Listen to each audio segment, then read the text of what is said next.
O inferno está cheio de boas intenções. Pois é, a pessoa com quem eu vou conversar hoje repete muito essa frase na defesa de que precisamos nos preparar melhor para aquilo que fazemos, principalmente para liderar as nossas famílias.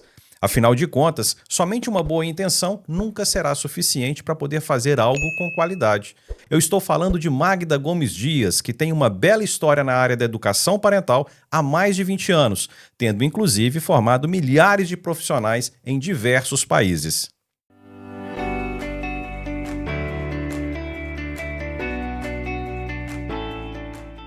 E hoje nós estamos aqui diretamente de Porto, em Portugal, para conversar com Magda Gomes Dias. Magda, que tem formação em estudos europeus, coaching, inteligência emocional, disciplina positiva, é autora também de Crianças Felizes, Berra-me Baixo e Para de Chatear a Tua Irmã e Deixa o Teu Irmão em Paz. Idealizadora do Moms the Boss, presente no Instagram e também em podcast, além de ser a fundadora da Escola da Parentalidade e Educação Positivas de Portugal, que já formou mais de 3.500 profissionais. Uma escola que oferece cursos muito interessantes e muito importantes. Cursos sobre luto infantil, parentalidade com inteligência emocional, orientação e aconselhamento parental, que inclusive eu tive a oportunidade de fazer os 3, além também de outras formações em formato de e-learning. Magda, muito obrigado pela sua disponibilidade, pelo seu tempo, para compartilhar um pouquinho também de conhecimento com todo mundo que nos acompanha por aqui. Obrigada, Igor, pelo convite. Vai ser um prazer muito grande. Seja muito bem-vinda. E vamos começar com essa expressão, o inferno está cheio de boas intenções. Você gosta muito dessa expressão, dessa frase. Por quê? Olha, porque eu fui percebendo ao longo da minha vida e sobretudo do meu trabalho que as pessoas têm sempre muito boas intenções para fazerem aquilo que fazem. Mesmo que seja para se vingarem, mesmo que seja para ajudarem, às vezes a intenção é ajudar, mas vem só prejudicar. Então, quando eu consigo perceber que a intenção da pessoa é boa, na parentalidade, eu ajudo o meu filho a fazer os trabalhos de casa, as tarefas de casa. Eu ainda visto o meu filho, apesar de ele já ter 8 anos, por exemplo. A intenção é boa. Só que depois o resultado faz-nos parar no inferno. Então, quando eu trabalho com famílias ou quando eu estou com os meus alunos, quando eu consigo perceber ou identificar qual é a boa intenção na cabeça dessa pessoa, eu consigo mais depressa aceder à forma como ela pensa, às suas crenças, aos seus valores, e consigo comunicar melhor com ela. E ao mesmo tempo permite-me ajudar quando eu entendo qual é a intenção positiva, o resultado foi negativo, eu devolvo isso à pessoa, ela sente-se vista e depois eu consigo conduzi-la para outro tipo de abordagem. Portanto, eu uso muito essa expressão, nomeadamente em OAP, que é a formação e orientação, para vos mostrar a intenção desta família, deste pai ou desta mãe foi boa, mas foi parar ao inferno. Então, não vejam, não condenem esta família, não condenem esta pessoa, este adulto, não o condenem, porque ele está certamente a fazer o melhor que ninguém gosta de ficar mal no figurino, não é? Então, é isso. Que legal. Pegando esse ponto que você trouxe, é muito importante, então, ter uma clareza do que eu quero que a minha criança se torne, para entender se as minhas ações estão condizentes nessa ajuda e nesse apoio para que ela se torne aquilo que eu desejo, né? Pode ser que a intenção é boa, mas a estratégia que eu estou usando é errada. Seria isso, então? Mais ou menos, sim. Mais do que isso, mais do que quem é que eu quero que o meu filho se torne, é preferível... isto da parentalidade nós temos que pensar a curtíssimo prazo, mas também a longo prazo. Quando eu me pergunto quem é que o meu filho precisa agora, é mais fácil, permite-me dar uma resposta mais adaptada do que o que é que eu consigo fazer agora. Muitas vezes os nossos filhos pedem-nos que nós possamos ser mais assertivos, menos flexíveis, alguns. E imagina que tu não és uma pessoa assertiva, que não és uma pessoa flexível. Vais ter que desencantar isso em ti. Mesmo que não sejas, o teu filho te está a pedir que tu sejas isso. Então, e a parentalidade é este convite a eu me melhorar e ir à procura também daquilo que eu ainda não sou, mas que eu preciso de ser para executar aquele papel. Então, eu vou ter que ir à procura daquilo que é necessário naquele momento e se eu não for, transformar-me ou caminhar para lá. Perfeito, perfeito. E fala pra gente o que é educação positiva, né? E eu falo num contexto onde muita gente às vezes tem as suas próprias definições sobre isso, muitas vezes sem a profundidade que o tema merece e precisa, né? E às vezes até com distorções também sobre o que de fato é, sobre o que ela de fato significa, né? Então conta pra gente o que é educação positiva. Então, eu há uns anos para cá digo assim: se eu soubesse, eu não tinha posto positiva no meu projeto. Porque o trabalho que eu tenho a explicar um preconceito que a pessoa já criou na sua cabeça, mal ouviu a palavra positiva, é enorme, é muito grande. Por outro lado, mais uma vez, por causa dessas boas intenções, pais que querem que os seus filhos respeitem, que estejam disponíveis para ouvir, muitas vezes, ou até pessoas mais velhas, vêm dizer: não, tem que aprender e tem que saber. Temos aqui um registro quase de autoritarismo. Eu não vou facilitar as coisas. Então isso do positivo não vai existir. E qual é a intenção boa desta pessoa? Ela quer que eu saiba que ela vai dar tudo para educar em condições aquela criança. Porque positivo é deixar fazer tudo. Sim. Então, eu entendo isso.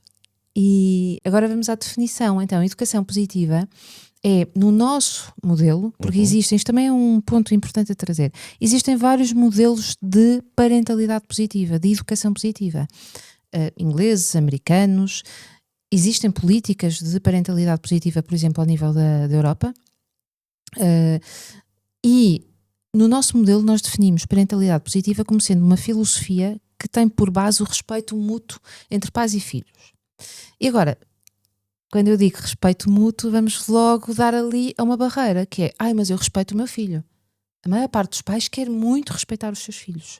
Tanto que se esquece de mostrar como é que quer ser respeitado. Perfeito. Então, eu entendo que existe este preconceito em que as pessoas pensam: não, parentalidade positiva é fazer tudo aquilo que a criança quer. Nós estamos a ver os pais hoje em dia que dizem que respeitam os filhos. Não, aquilo que os pais fazem é fazer todas as vontades. E depois os filhos desrespeitam. Sim, porque nós estamos a aprender a ser pais de uma maneira diferente que foram as gerações Sim. anteriores. E então nesta vontade de fazer bem, às vezes esquecemos do mútuo. Não é só respeitar a criança, é respeito mútuo. E o respeito é uma competência que se aprende, não nasce connosco, é uma competência social. Então eu tenho que ensinar aos meus filhos como é que eu gosto de ser respeitada. Perfeito. Porque eles não sabem. Até para eles aprenderem isso para o futuro, para quando forem adultos. Exatamente. E mostrarem eles também como é que querem ser respeitados. Não gosto quando tu falas assim comigo. Ok, tens razão. Perfeito. Desculpa. Então eu acerto.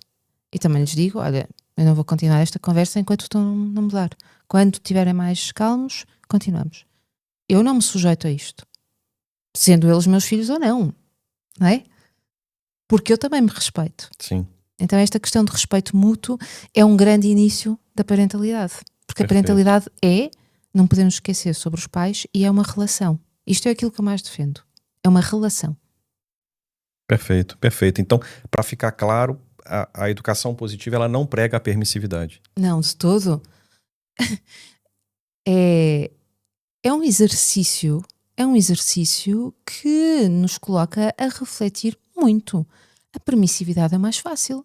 Deixa fazer. Faz conta que não viste. A permissividade é o mais fácil. Agora, estar ali e imagina que a criança disse: eu vou fazer os trabalhos de casa, e foi combinado que enquanto não fizesse os trabalhos de casa não iam sair para andar de bicicleta. E eu até tenho vontade de ir dar uma volta, apanhar ar e ia sair com o meu filho. Se nós combinamos isso e ele não acabou os trabalhos de casa, era muito mais fácil para mim dizer: pronto, deixa lá, vamos agora sair. Quer dizer, andar um pouco até faz bem, mas vamos supor que era outra coisa diferente. Eu vou ter que ficar em casa com ele, se ele não puder ficar sozinho porque é pequeno. Eu vou pagar por isso também. É muito mais fácil dizer: vamos sair. Então é muito exigente a parentalidade positiva no modelo que nós trabalhamos, porque responsabiliza também, sobretudo, os pais, não é? E esse lugar é muito exigente, é desgastante. Sem dúvida. Sem dúvida. Mas traz resultados incríveis, né? Sim, traz resultados incríveis e não é um processo, com isto eu não quero aqui mostrar que é um processo fácil, que não é. Sim, Exige muita autorregulação, muita reflexão, mas aquilo que nós ganhamos é uma satisfação no nosso papel parental, ainda que haja conflitos, que nós estamos lá para os resolver. sim. Não sabendo resolver, vamos pedir ajuda ou vamos buscar informação, mas aos poucos nós vamos percebendo que estamos a colher. E isto não quer dizer que quando se chega à adolescência dos nossos filhos vamos ter uma adolescência pacífica, mas certamente vamos ter menos conflitos, menos intensos. Já sabemos que é um processo, porque já passamos por outros processos. Uhum. E que é uma continuação. Faz parte nós termos que nos adaptar, porque não são os miúdos que se adaptam a nós. Vamos ser nós que nos vamos adaptar a eles. Claro que eles vêm connosco fazer a vida, vão aprender valores connosco e princípios e tal. Mas há muito de uma adaptação nossa. E de partilha, que é isso que nós muitas vezes esquecemos, de partilha. Perfeito, perfeito. E Magda, você começou sua carreira no mundo corporativo, É verdade. né? Tem formações em coaching, estudos europeus, né? Como que foi essa mudança dessa jornada para a educação parental? O que aconteceu? Olha, foi uma enorme surpresa, porque eu nunca na vida, se me dissessem que eu iria trabalhar com famílias, na área da família, nunca na vida, em tempo algum, não era algo que estivesse nos meus planos. Nos meus planos sempre esteve dar aulas, sempre. Só que na altura que eu escolhi estudar, o ensino estava péssimo em Portugal e continua. Então eu disse, não vou para o ensino, vou para a parte europeia, Portugal, a parte, portanto, tudo que eram relações com a Europa interessava-me bastante e eu fui então estudar estudos europeus, trabalhei com a Comissão Europeia, trabalhei em associações empresariais e, entretanto, já estou como diretora de recursos humanos numa empresa, exatamente, e continuo a dar formação no mundo corporativo. E o que é que eu dava enquanto formação? Liderança, gestão de equipas, conflitos. E ao fim de 3 anos a trabalhar com uma determinada empresa, eu dava formação em muitas empresas, havia algumas pessoas nessa empresa que não evoluíam. Nós dávamos tanta formação e aquelas pessoas eu não conseguia perceber como é que elas não se tornavam mais flexíveis, até com mais sentido de humor. Então, eu fazia parte de um consórcio de inteligência emocional e coloquei lá a questão. E uma das pessoas, várias pessoas deram a sua opinião e as suas sugestões, e uma das pessoas diz, Magda, vai ver em education, tu estás aqui em business, vai ver em education e coloca lá a questão. Eu nunca tinha entrado, aquilo era no Yahoo, já foi há muitos anos, eu cliquei em education e coloquei a questão. E uma das pessoas diz, talvez tenha a ver com parentalidade. Eu nem sabia como é que se dizia parenting em português. Eu, que interessante, mas porquê que achas isso? E ela lá me disse alguns pontos que eu não vou lembrar agora e disse para eu ir ver determinados autores. E eu, curiosa, lá fui. E a partir desse momento não consigo alargar mais o tema da parentalidade. Comecei a falar em parentalidade nas minhas formações, nos intervalos e no fim.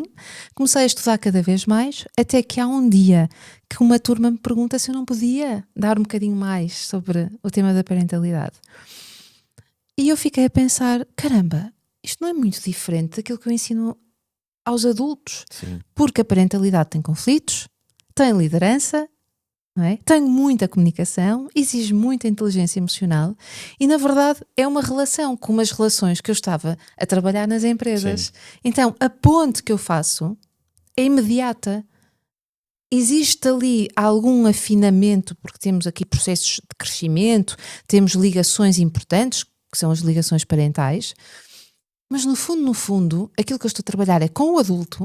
Eu não trabalho com as crianças, eu trabalho com o adulto no impacto que o adulto tem na sua relação, seja com a empresa, com os subordinados ou com os colegas de equipa ou com as chefias superiores, seja, no caso, com os seus filhos, com a sua esposa ou marido, com os pais, com as outras, não é? Há sempre um impacto.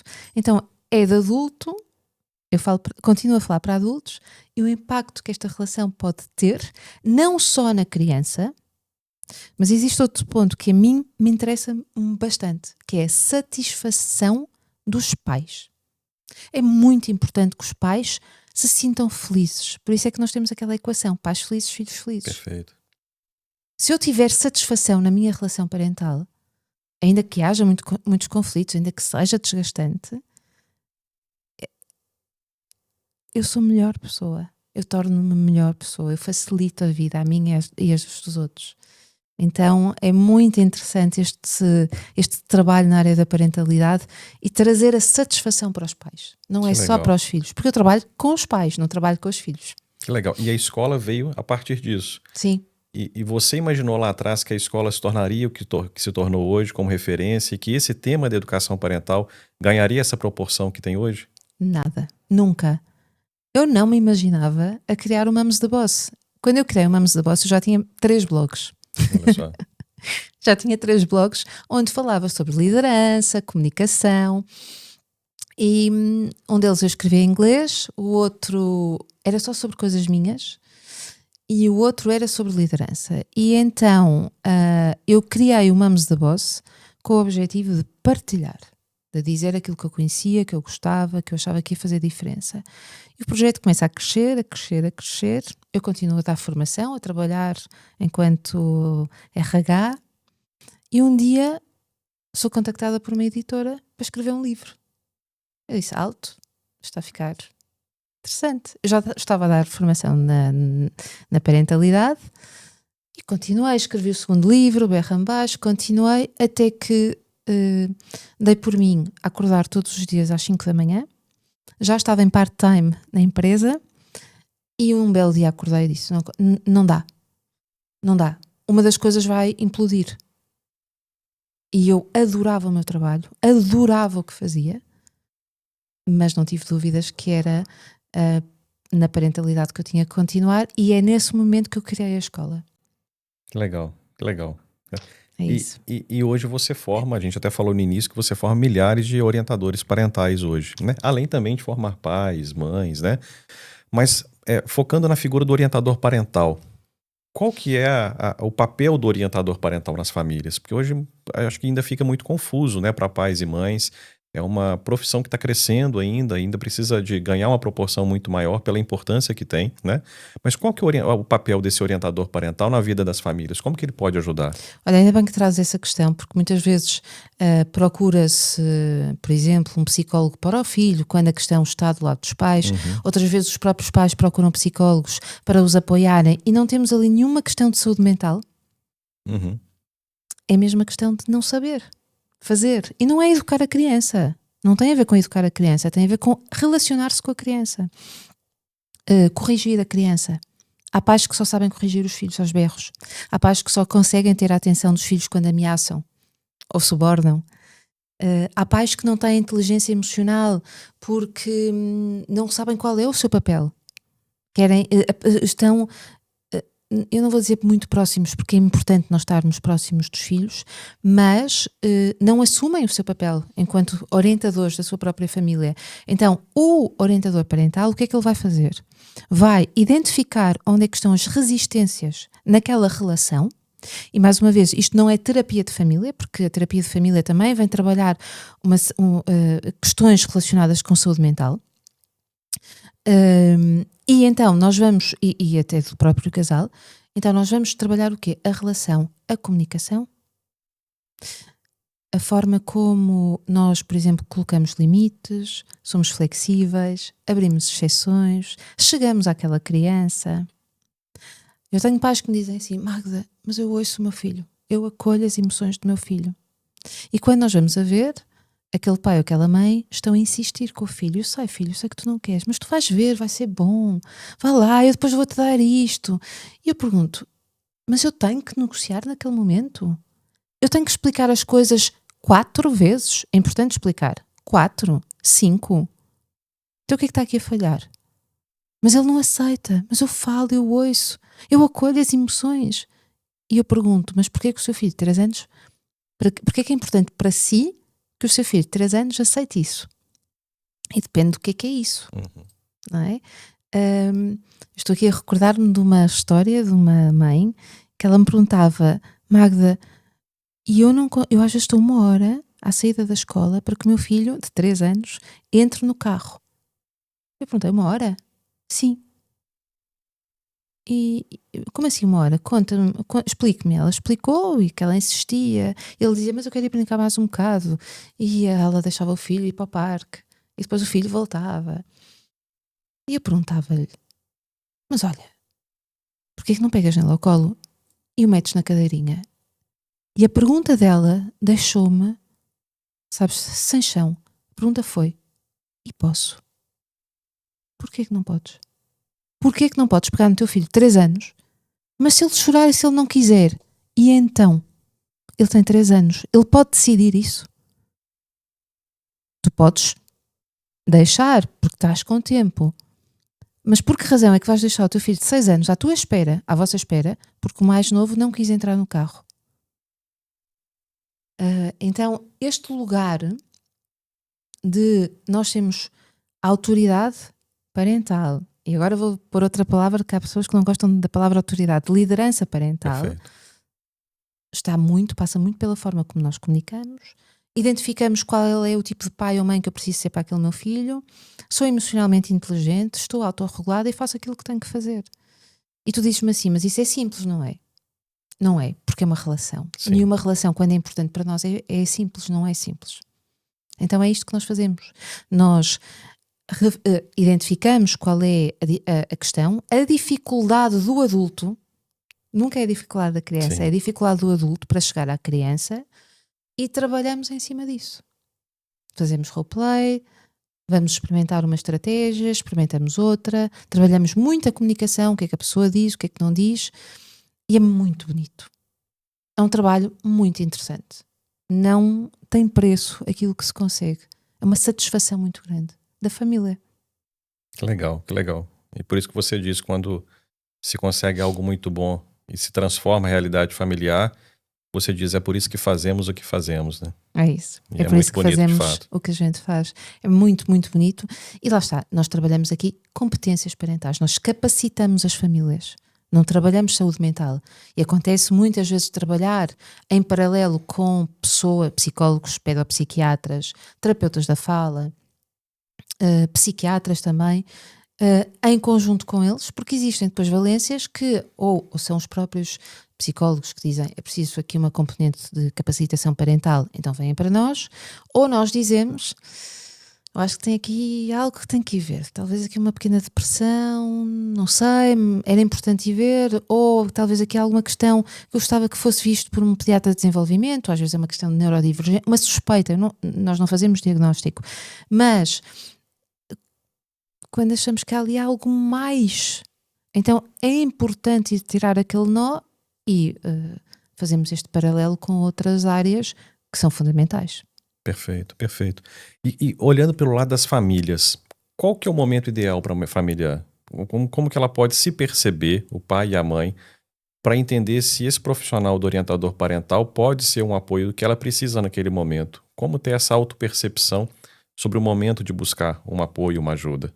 Então, existem vários momentos. Vamos supor que nós vamos ter um segundo filho. Preparar a chegada de um segundo filho é muito importante. Mesmo que o nosso filho diga, mas eu quero muito um irmão e esteja muito feliz. Preparem. Preparem. Se não sabem, peçam ajuda ou procurem ajuda. Pode não ser com o orientador parental.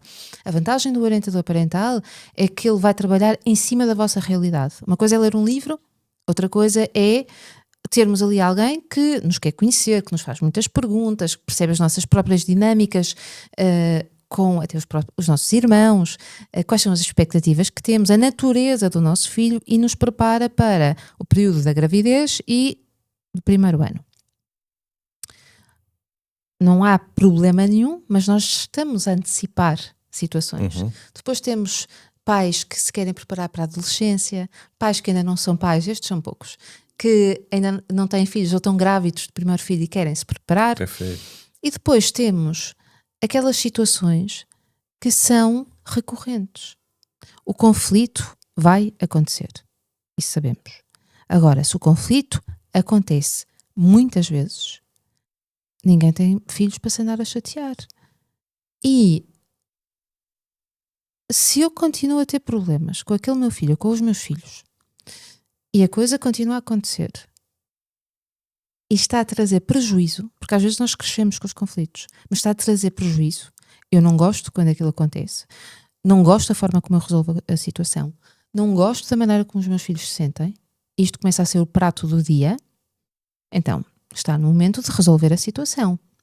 Certo, eu vou resolver aquela situação, virão outras situações para a frente, mas o facto de eu ter, com o orientador parental, aprendido a identificar sinais em que eu estou a ficar com pouca paciência, antecipar sinais do meu filho, saber responder e saber que as coisas se resolvem se eu pedir ajuda, então da próxima vez eu já estou mais competente, então acelera-se o processo.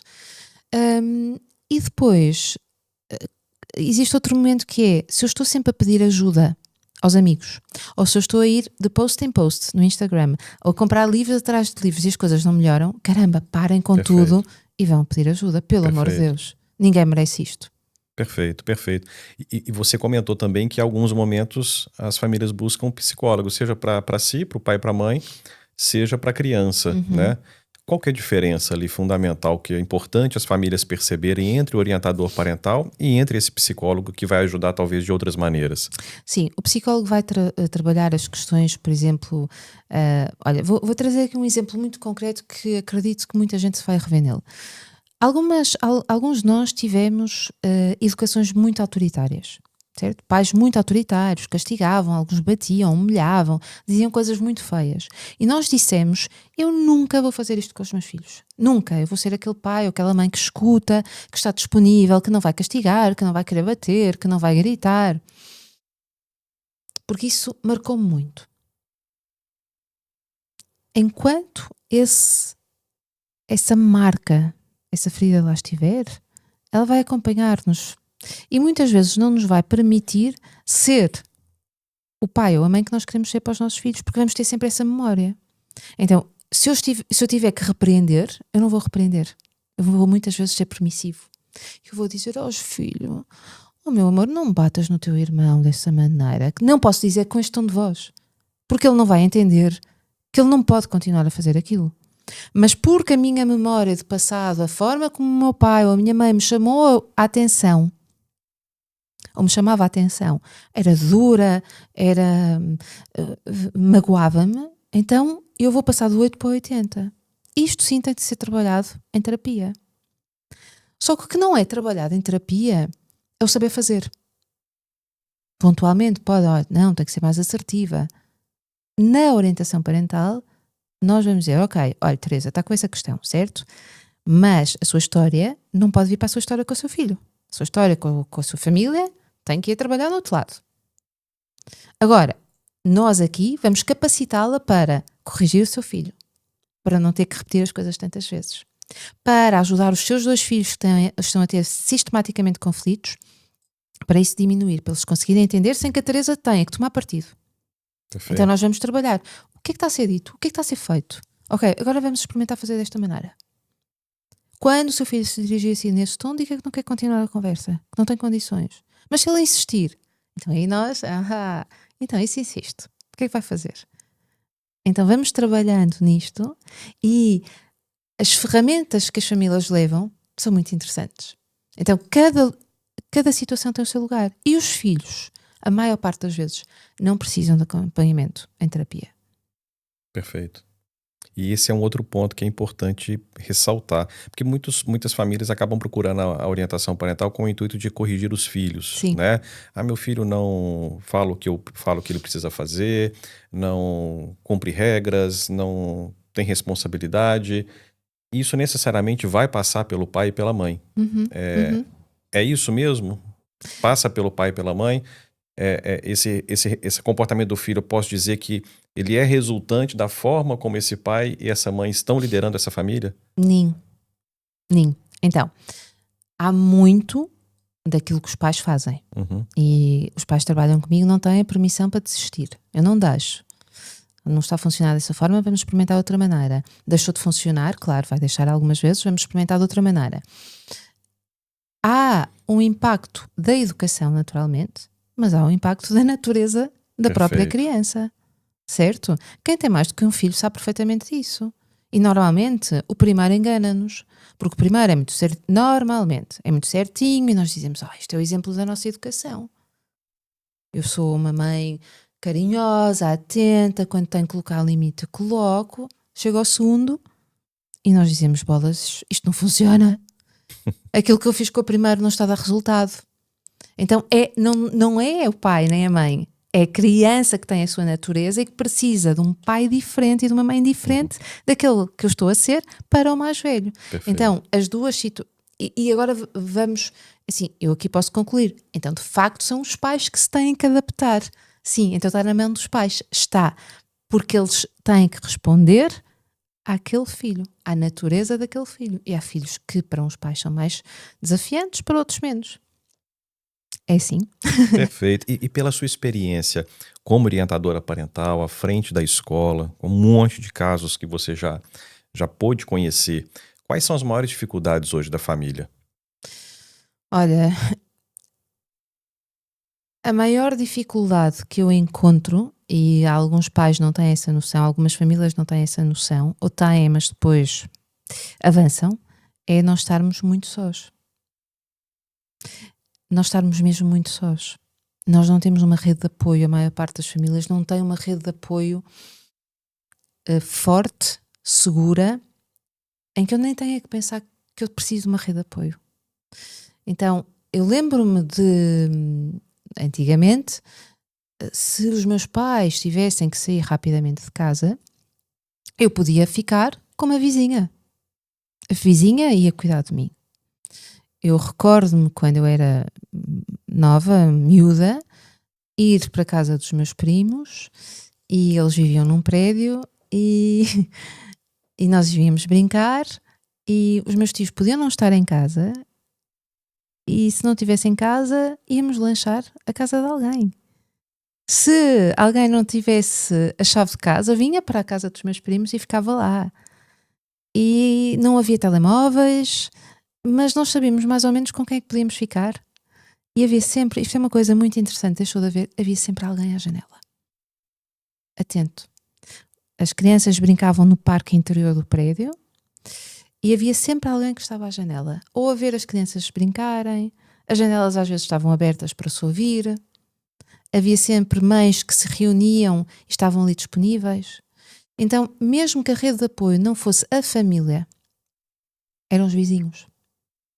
E hoje aquilo que eu vejo é que, apesar do mundo nos pôr em contacto uns com os outros, nós não conhecemos o vizinho de baixo, da casa de baixo, desconfiamos todos uns dos outros, não confiamos na própria família, que achamos que vai fazer mal aos nossos filhos, que vai deseducar.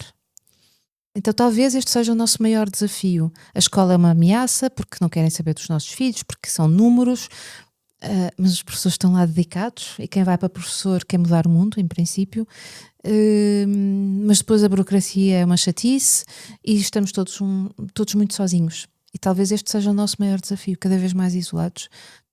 Precisamos de reatar para podermos confiar. Perfeito, perfeito.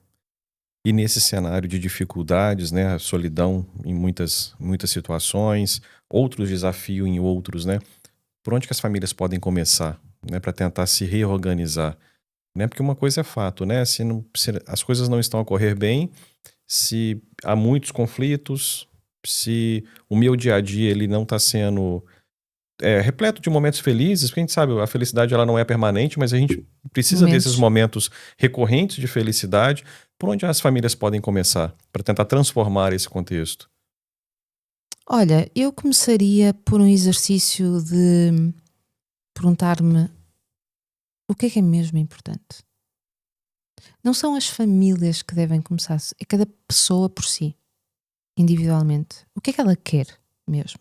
Onde é que está o foco dela? O que é que ela quer para a vida? Claro que isto precisa de um grau de maturidade grande e o que eu quero hoje, com o tempo, eu vou percebendo que afinal se calhar são outras coisas. Mas a vida pode ser muita coisa, não é? Mas se o essencial estiver lá, e o que é o essencial para cada um de nós? Eu não sei o que é. Eu sei o que é para mim. Então eu devo buscar isso. E eu cada vez mais acredito que o essencial, pelo menos para mim, é eu estar rodeada de boas pessoas, de eu procurar ser boa pessoa, de não levar tão a sério determinadas coisas e fazer aquilo que eu tenho que fazer. E estar rodeada de boas pessoas. Não são muitas pessoas. Eu tinha um lema, depois do confinamento, deixei de fazer isso e digo sempre, eu tenho que voltar a isto, que é um almoço, eu fazia uma vez por semana, mas basta-me uma vez por mês, com uma pessoa boa, uma só pessoa boa. Uma só. Almoçar, toda a gente almoça, não é um almoço a tarde toda, é, olha, vamos almoçar as duas hoje, ou para a semana, para o mês que vem, almoçamos as duas, o que é feito de ti? E aquele momento em que só estamos duas pessoas a falar, a conviver, e eu ter só esta coisa em mente, eu não vou criticar, eu não vou trazer coisas chatas, porque isso é o lugar mais fácil. Eu vou estar à escuta se eu não tiver nada para trazer e quero sair daqui bem, com uma boa energia. Então isto são coisas que nós tomamos com consciência, decisões que tomamos em consciência, são escolhas na base. E depois as famílias, mais uma vez, começa por nós e estarmos rodeados de pessoas boas. Isso é o mais importante porque transforma tudo o resto. Perfeito, perfeito. Magda, você comentou agora há pouco sobre a educação que muitos de nós recebemos de uma forma mais autoritária até, e desse desejo de muitos pais e mães de tentarem fazer diferente e muitas vezes se comunicando de uma forma deficiente, digamos assim, né? E você coloca, e eu acho que isso foi muito importante, ficou marcado em um dos cursos, de que é importante também que o pai e a mãe expressem também os seus sentimentos, né?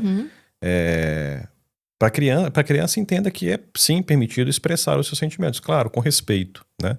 Então, se eu estou frustrado, que eu demonstre a minha frustração, né? Para que as reações aos sentimentos não sejam padrão, né? Tranquilas, serenas. Se eu estou triste, eu estou sereno. Se eu estou com raiva, eu estou sereno. Eu falo, poxa, mas qual a diferença entre os sentimentos se está reagindo de uma mesma forma em todos eles?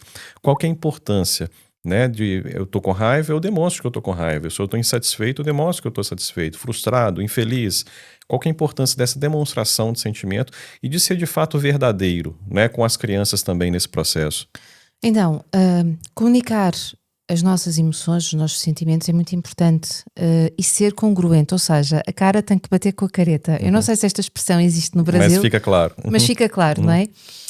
E ao mesmo tempo, não é porque eu estou com raiva que vou desatar a partir as coisas todas em casa e vou insultar as pessoas. Portanto, os sentimentos têm espaço, os comportamentos desadequados não. E eu sou uma pessoa adulta, preciso de me regular. Agora, qual é a diferença entre eu estar regulada ou minimamente regulada a estar neutra, a estar em paz?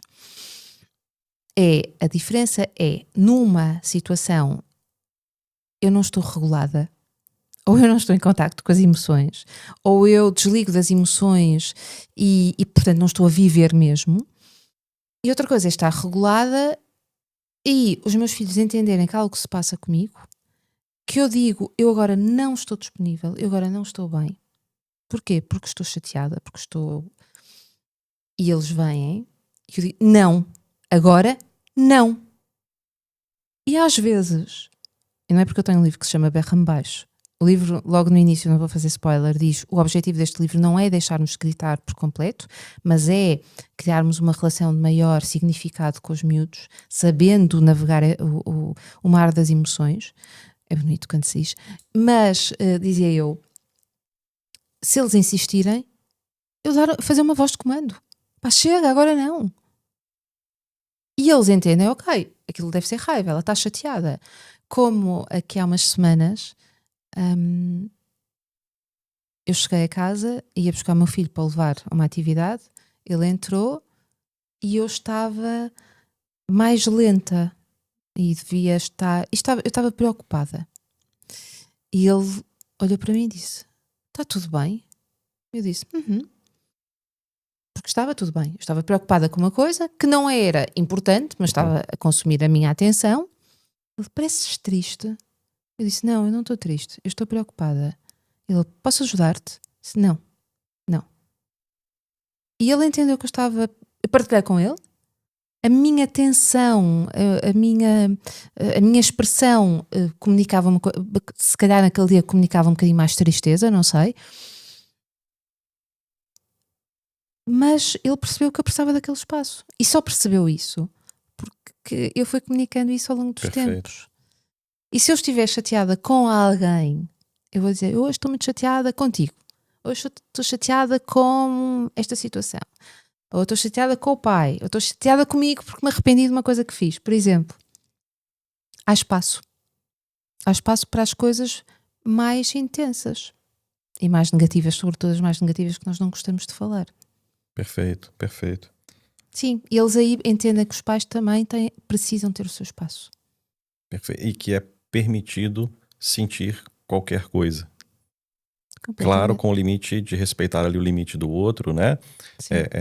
O respeito é muito importante nesse momento, mas é permitido sim sentir qualquer coisa. Absolutamente. Sim, completamente. E coisas às vezes mundanas. Como eu estou a ficar nervosa porque o barbequinho da casa ao lado está a explodir na minha cabeça, porque estão a fazer obras. É uma coisa mundana. Mas eu estou a ficar irritada porque eu não consigo pensar, eu tenho que terminar este projeto, eu estou a ver a minha vida andar para trás e tenho os meus filhos em conflito. Pronto. Não é nada de especial. Na verdade, as coisas que nos tiram do sério não são nada de especial. Mas eu tenho direito a sentir isso tudo, ter noção disso e dizer, eu estou irritada por causa disto, e ainda assim dizer, e eu sei que isto não é importante, eu sei que isto não é grave, mas mexe comigo. Pronto. Legal.